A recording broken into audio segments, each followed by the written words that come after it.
আন্দোলনে আপত্তি নেই আদালতের, তবে বিকাশ ভবনের সামনে থেকে সরিয়ে নিতে হবে দিনরাতের অবস্থান করা যাবে সেন্ট্রাল পার্কের সামনে।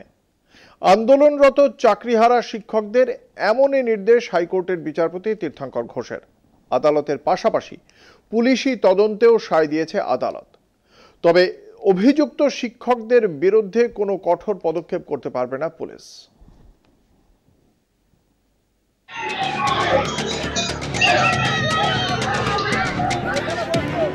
চাকরি ফিরে পাওয়ার দাবিতে সপ্তাহ দুয়েকের বেশি সময় ধরে টানা অবস্থানে এসএসসির চাকরিহারা শিক্ষকরা। অবস্থান চলাকালীন পুলিশের সঙ্গে গোলমালে জড়িয়ে পড়েন আন্দোলনকারীরা। পুলিশ কয়েকজনের বিরুদ্ধে শতপ্রণোদিতভাবে মামলা দায়ের করে।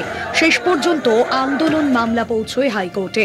শুক্রবার শিক্ষক আন্দোলন মামলায় 3টি নির্দেশ আদালতের। চাকরিহারা শিক্ষকদের বিকাশ ভবনের সামনে থেকে সরতে হবে সেন্ট্রাল পার্কের দিকে। মামলা দায়ের হওয়া শিক্ষকদের বিরুদ্ধে কোনো কঠোর পদক্ষেপ করতে পারবে না। অবস্থান চলাকালীন খাওয়ার জল, শৌচালয়ের বন্দোবস্ত করতে হবে রাজ্যকে। রাস্তার উপর শিক্ষকদের অবস্থান নিয়ে প্রথম থেকেই আপত্তি ছিল সরকারের। শুক্রবারও রাজ্য সেই আপত্তি জানায় কোর্টে। যেটা বলা সেটা, যেখানে হুলিগান বলা সেখানে হুলিগান বলতে হবে, যেখানে সমব্যথী বলা সেখানে সমব্যথী বলতে হবে। আমরা তো তাদের জন্য চিন্তা ভাবনা করছি।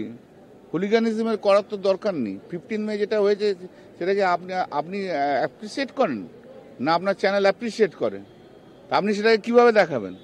যে উঠে ভেঙে ফেলছে, হেন করছে, সেটা তো বলতেই হবে আমাকে। কিন্তু at the same time we are very much sympathetic to them, শুনানি শেষে বিচারপতি তীর্থঙ্কর ঘোষের নির্দেশ, 10 জন প্রতিনিধি ঠিক করে তাদের নাম পুলিশের কাছে জমা দিতে হবে। ঘুরিয়ে ফিরিয়ে 12 ঘন্টা করে 10 প্রতিনিধিকে অবস্থানে থাকতে হবে। প্রয়োজনে পুলিশ প্রতিনিধিদের সঙ্গে যোগাযোগ করবে। অবস্থানে 200 জনের বেশি থাকতে পারবে না।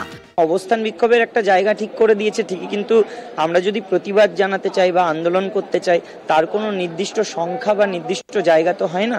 আন্দোলন বা প্রতিবাদের অনেক রকম ভাষা আছে। আর চাকরি 19,000 জনের গেছে যোগ্য হিসাবে, তো তারা নিশ্চয়ই ওই 200 জনের মধ্যে সকলে আন্দোলনের সামিল হতে পারেন না, বা চুপচাপ সবসময় বাড়িতে বসে থেকে কবে আমার পুরো চাকরিটা একেবারে 31শে ডিসেম্বর চলে যাবে সেই দ্বিধাগ্রস্ত হয়ে বসে থাকতে পারে না। 4 জুলাই মামলার পরবর্তী শুনানি। কলকাতা টিভি।